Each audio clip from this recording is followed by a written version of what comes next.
I'm live. So is it going to turn my camera around so it's facing me? Good afternoon, everybody in UK. Good morning in US. Today, Dr. Joseph Raffaele and I will be talking about the GlycanAge and how to improve your GlycanAge. This is the first time I'm recording Instagram Live myself, so I have no idea how to do it. So please excuse all my ignorance. So first thing I have to learn is how to accept Joseph. Joseph, I see you, but you have to ask to join. Okay, so since I knew that I don't know how to do it, I decided to start with a small introduction about the GlycanAge and the lab. And something I'm going to show you now is the lab, because this is something people like to see, and this is not what is usually visible on our website. So I will go directly to our main lab, which is here. No, it's the next room. Too many rooms. So here would be our main analytical lab. It's a little bit noisy, but I will not stay here for long. So these here are all the fancy instruments that are analyzing glycans 24/7. We analyze between 20 and 30,000 individual glycans, either using the so-called UPLC technology, these 6 machines, or the capillary electrophoresis. This is what this machine, and that's the newest one we bought. It's still even not working. We are going to start it in a few days. And here we see a future. This is a robot which is going to do most of the sample prep in the future. It's already working, but we don't use it routinely. This is one demo machine we got at the moment. We're evaluating it, how it works. It's a nice Waters LCMS. This is an ancient machine. This is the old DNA sequencer, but still working.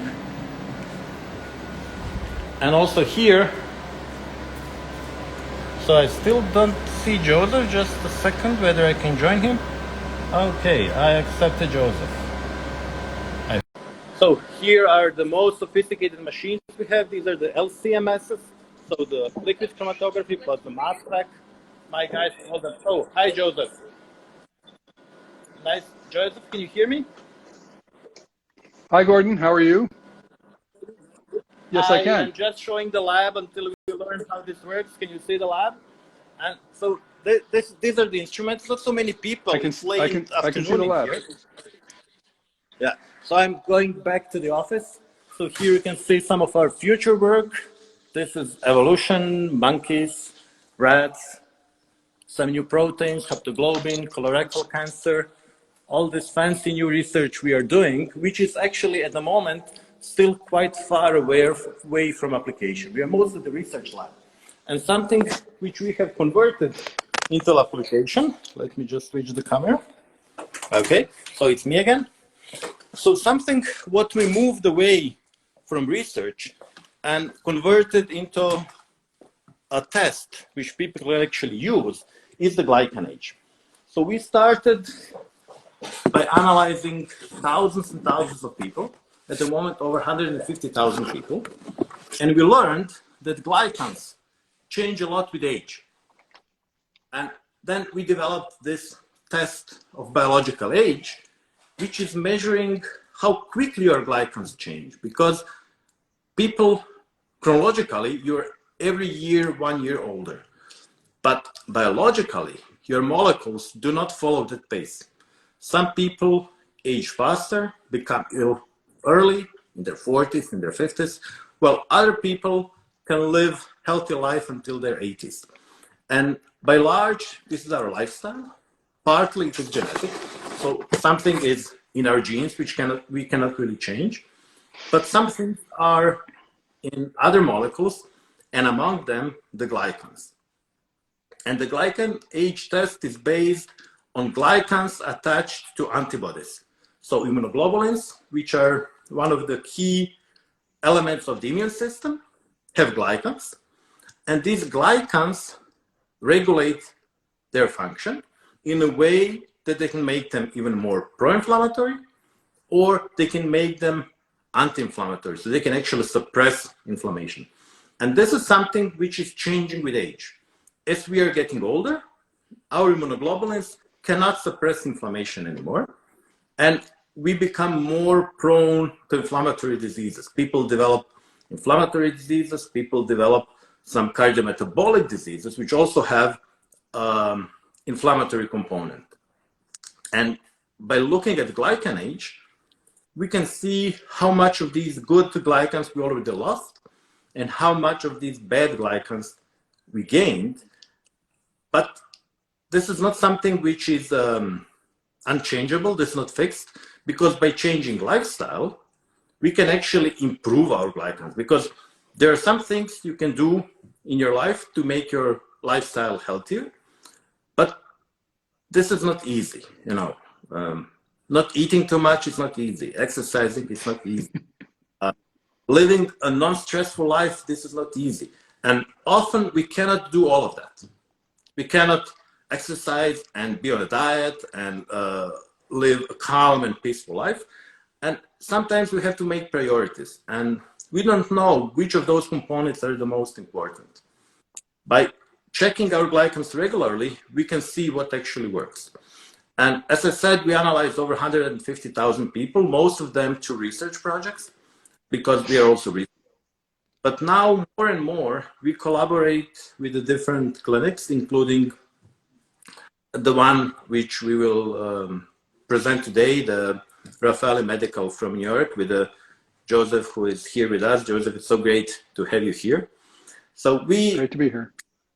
Collaborating more or less incidentally because a friend who was doing something together, and then we tested a couple of people from Joseph's clinic, and they all turned out to be 15, 20, 30 years younger, which was interesting, especially for me because I'm 25 years older than my chronological age. So we said, okay, Joseph, you're doing some kind of mystery here. You're doing a magic, but we don't know what kind of magic, but we are scientists and we want to learn more. And so far, we analyzed over 100 people from your practice, and they're still all turning out to be younger. So I think what we are going to chat today, and actually Joseph and I never talked about what is he actually doing to these people. So what I would like to learn is, what kind of magic are you doing to make all your patients look younger in our test? It's great to hear, Gordon. And you know, as you said, we kind of met through a mutual clinic that uses our software platform, the PhysioAge software platform in Warsaw, and we got introduced. And you know, whatever, I'm looking at a new test, and I was fascinated by the work you're doing with the GlycanAge and the whole field of glycobiology, which I had actually never heard of beforehand. Before I do a test and start using it in my office, I do it on myself, and so I sent my sample in, and I was, you know, anxiously waiting because we do lots of different biomarkers, and we know that people age differently in different systems. And mine came back at I think 22 or 23 at the time, and I'm 61, so I felt very good. But like a lot of my patients that I give their results to them, they're like, I don't know whether to believe this. I mean, I actually get emails back from them saying, is this real?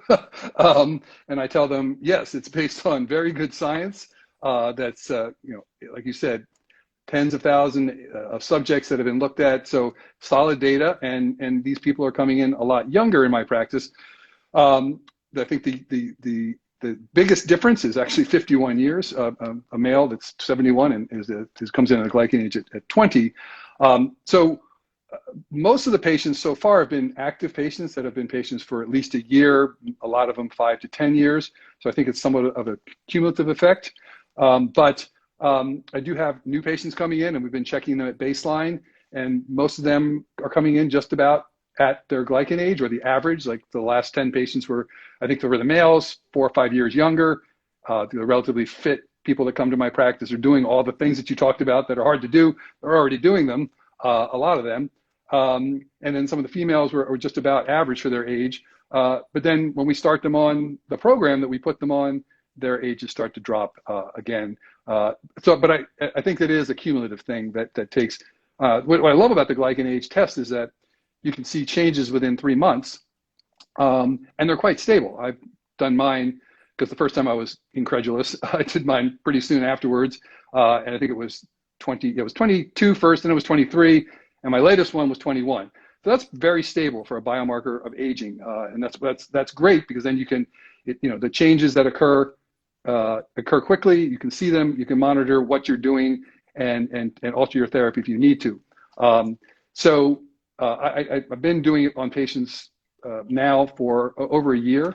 And so what are some of the things that we do? I mean, all the things that you talked about: keeping people metabolically healthy, low body fat, putting them on exercise programs, stress reduction, sleep, good diets. As far as body composition is concerned, I mean, you know that GlycanAge is associated with hypertension, cardiovascular disease, and diabetes. You have higher GlycanAge relative to your chronological age from all the research that you and your folks at your lab have done, and the world literature, actually. But a lot of these folks are already in pretty good shape there. And so one thing we also do is hormone optimization. I'm not sure, because, again, these are patients that are already on therapy, but we look at, in males, their testosterone, their growth hormone levels, their DHEA, thyroid, but I think particularly testosterone in males, and in women, particularly hormone replacement therapy. And we optimize those to relatively youthful levels. And you did some interesting research that you could maybe talk about, looking at depriving women and men of their hormones and then seeing what happens when you give it back, which is, I think, one of the mechanistic reasons as to why we're seeing this result in my practice. Yeah, so maybe I can say a few words about that, because, as I said, we are primarily a research lab, and then GANAS and a GlycanAge is one of the tests we developed. And we are trying to really understand the molecular mechanisms, what is going on. And one of the studies we did, it was in collaboration with colleagues also in the US, where they were studying menopause, and they had some young females where the menopause was chemical induced. So they used a special chemical to stop production of all gonadal hormones. And then they were either supplementing back the estrogen with estradiol patch, or they gave them a placebo. So to do a real science, you always have to have a placebo control, because the effect of thinking that something helps often helps. So placebo effect is very important. So to do a proper study, you have to have a placebo-controlled study. So we had a group of women on placebo and a group of women on estrogen. And women who were on estrogen actually did not change. Their GlycanAge remained more or less the same, while the women where the hormones were removed with this chemical intervention, they aged on average 9 years within 5 months, which is quite drastic. We never see this type of changes. As I say, when we test the same person consecutively, it changes by a year or 2 years. And this is something like, there is a measurement error. You never can measure absolutely accurately, and there is a biological variation. And in these women where the placebo was given in a patch, their GlycanAge really changed. So if you remove estrogen from body, and this is what happens when women are transferring to menopause, this is affecting glycosylation of IgG on a molecular level. And actually, we are just now about to publish the follow-up study where we looked into individual genes and the pathways below estrogen to see how this actually happens. So for estrogen, we have a molecular mechanism. We know that estrogen is important, but estrogen is not only factor. There are many other factors which control inflammation, and we are also trying to learn which they are. So we are also doing a number of different studies with things called nutraceuticals, so things you can eat to see whether they change GlycanAge. We haven't seen a stellar effect there yet. We have some initial data on metformin, which seems promising, that actually metformin is also affecting the GlycanAge. But as I said, problem with all the correlative studies is that you could see a false correlation. There could be a causative agent which is correlating with two different things, and we cannot be sure that it's actually directly affecting glycans. So this is why I'm really eager to collaborate more, both with you and other people who do different interventions, because the best way, whether something works or not, is to have a person make an intervention, introduce a therapy, a new drug, a hormone or whatever, or just start exercising, going to yoga, meditating, whatever, and then check what happened after 3 months, after 6 months. And for example, as I said, I have a horrible GlycanAge. And when I learned that, first I said, okay, I have to lose extra weight. And what I did, I spent the whole summer exercising, 3-4 hours a day. And I lost 10 kilos. But my GlycanAge did not improve much, maybe 1 year. Because something what we learned later is that if you exercise too much, it is actually acting pro-inflammatory. So you cannot just sweat it out. You cannot go to the gym and fix your GlycanAge. It has to be optimized in a way. And later what I learned, for me, the key problem is diet. I like to eat. I'm a little bit over. The first thing is I like to eat carbohydrates. You know, I eat cakes, cookies, pasta, and that's not healthy. So this is something I should change, but this is difficult. I would like to have a magic pill, but unfortunately, we still don't have a magic pill.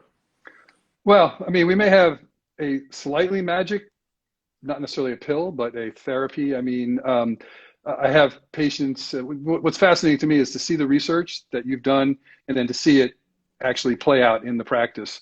So a very, very healthy, metabolically healthy woman came in recently about 3 or 4 months ago, and she had a GlycanAge.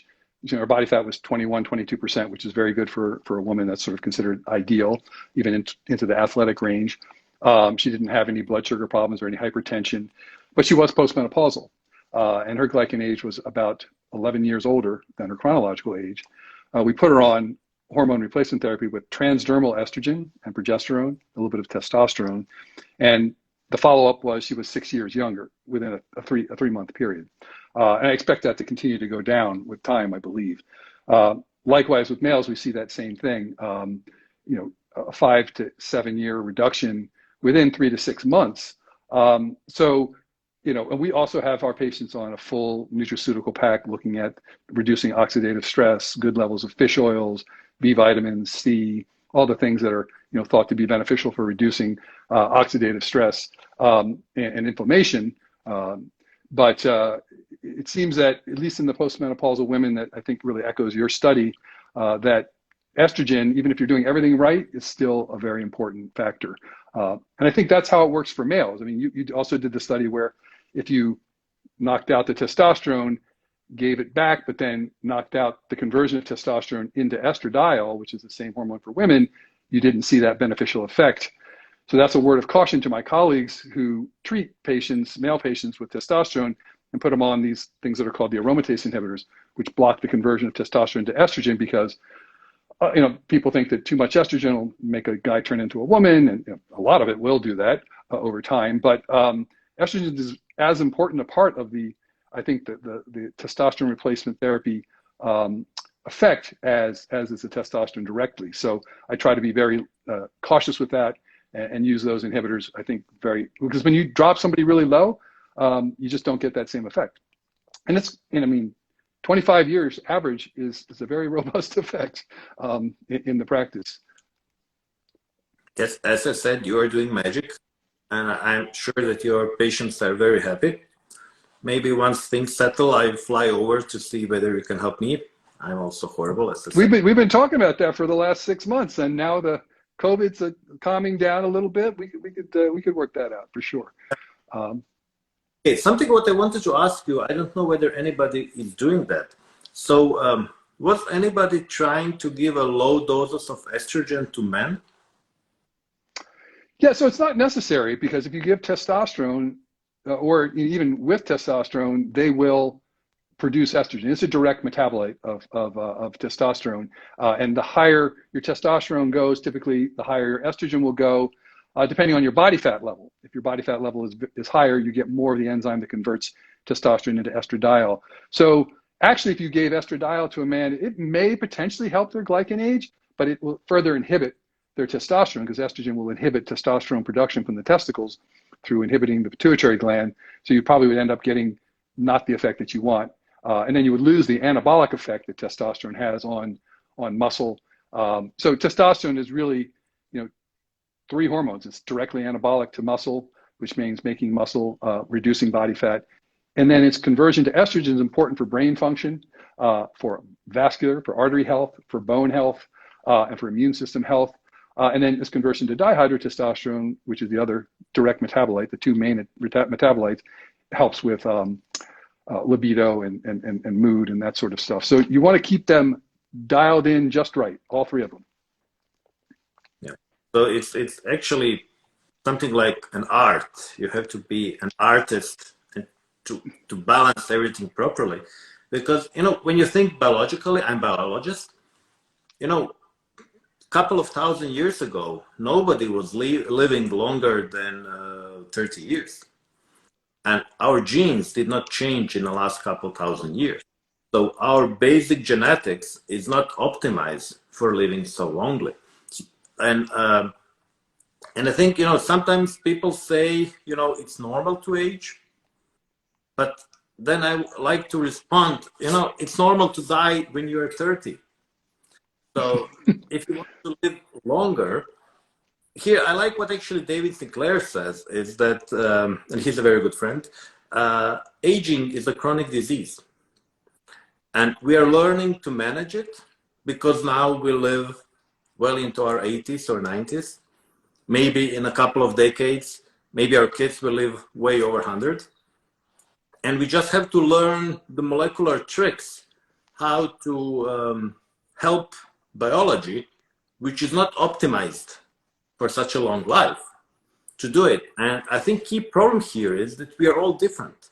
You know, when you see a patient, you cannot just by looking at the person know what are the molecular mechanisms behind, you know, what are the genetic polymorphisms, what makes that person different from person B.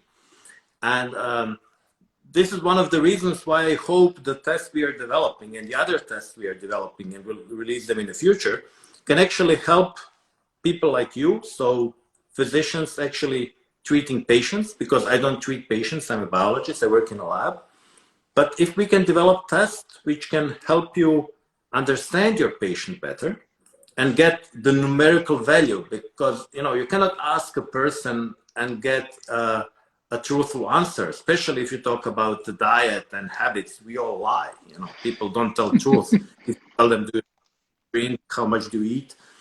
And if you can measure these things, I think this could make things even better. So maybe I can ask you a little bit difficult question. So what is your key problem in your practice? So what is the obstacle which you would like us to help you solve it by developing novel biomarkers? Well, I mean, that's a great question.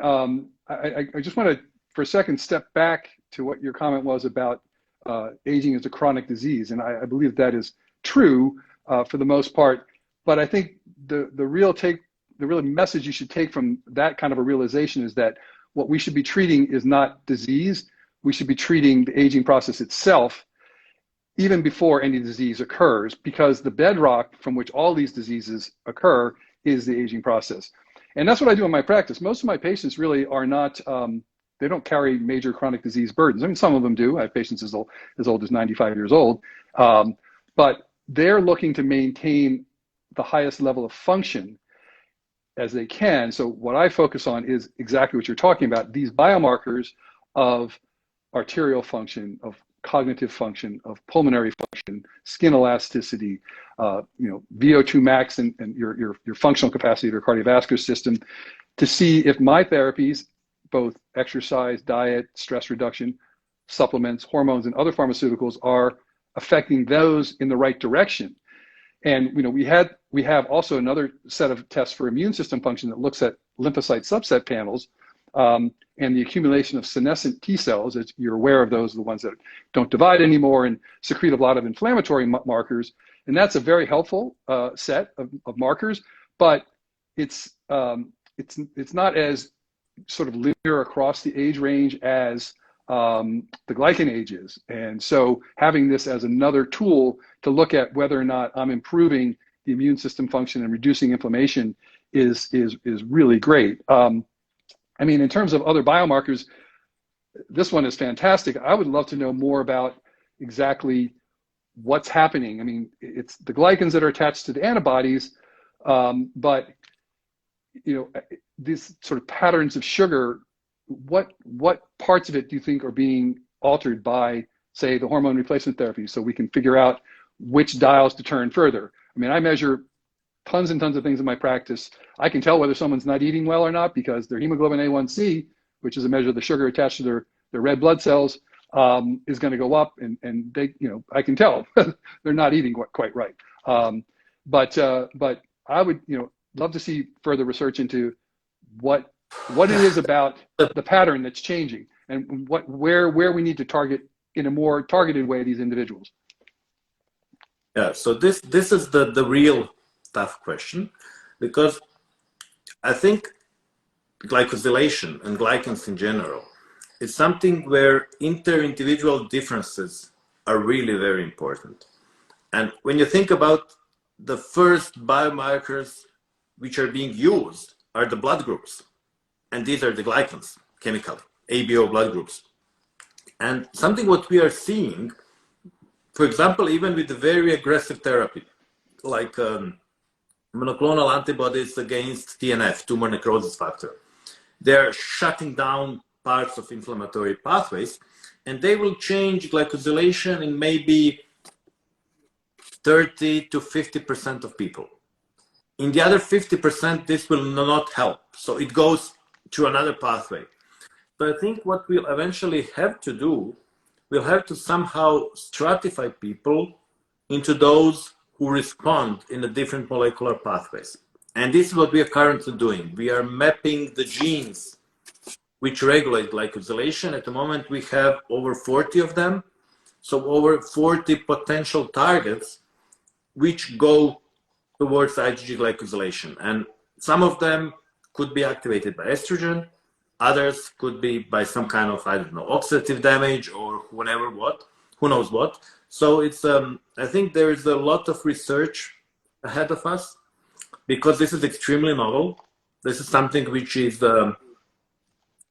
being published for less than a decade now. This high throughput glycomics is something what we started slightly over a decade ago.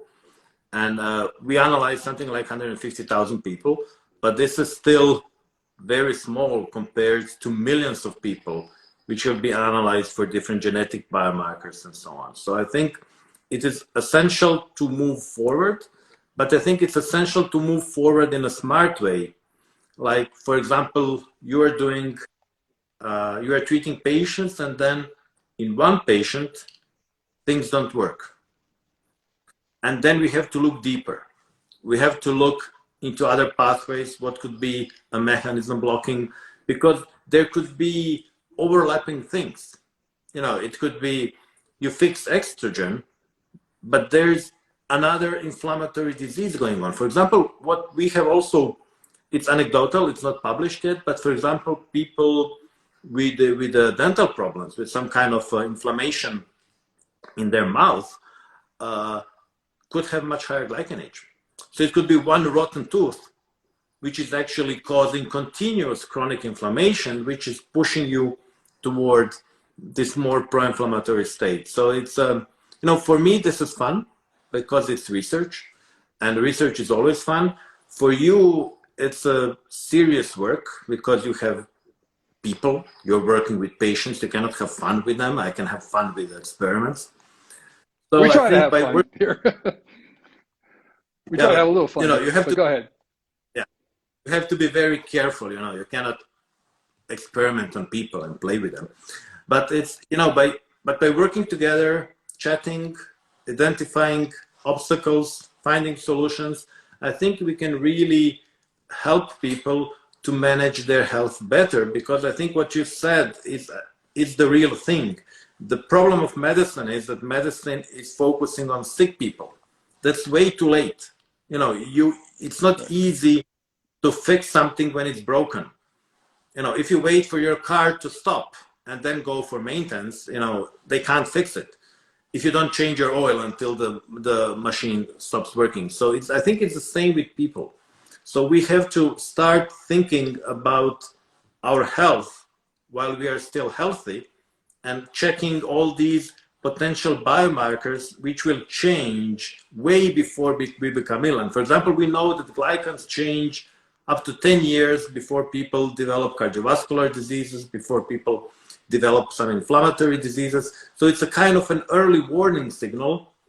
I may be in my 30s, I may be feeling well, but my glycans are already on a bad path, and I don't want to wait for cardiovascular problems to develop before I start living healthier. And I think if you look at the GlycanAge website, there are some who were not so good, but they changed the lifestyle and they improved very quickly. So I think when people are young, it's much easier to fix things than if you wait for too long. So yeah, I mean, go ahead. I just wanted to say that we're already talking for 30 minutes, so we are boring people. Oh, yes. maybe we should kind of slowly make some kind of conclusions. So maybe just as a final question to you is, you have your praxis, people can come to you and you can help them. But is there some kind of way to help people who are not able to come to New York? Is there some kind of telemedicine approach? Is there some kind of guidance which can be provided in kind of a remote setting? Yeah, well, that's a great question. Previously, because of the biomarkers that we do, some of them are actually in-person biomarkers. They're not blood tests, and I think they're helpful. We always required someone come to the office, but COVID has, I think, taught us that all physicians and healthcare workers that telemedicine can be quite effective. If a patient has a physician that has examined them recently, we can do telemedicine. We send them the blood test requisitions.